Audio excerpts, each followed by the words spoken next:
Hem dai ang horvele an lom nari zamvel tsua Emanuela malchunung ber rose anti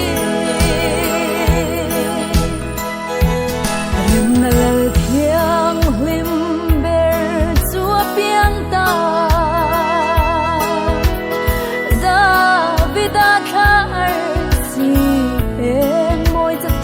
Nata kum khoi na lal reng nga a ming lo pui sa tua din an fa kang vanang il ho zai ta chua Hem dai ang horvele an lom nari zamvel tsua Emanuela malchunung ber rose anti Oangel te chulo zainon lese Hem dai mun ko har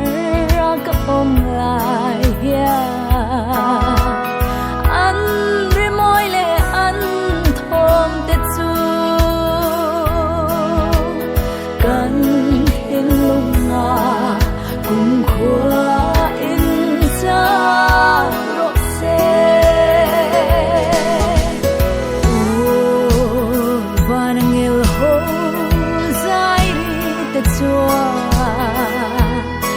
Hem dai ang horvele an lom nari zamvel tsua Emanuela malchunung ber rose anti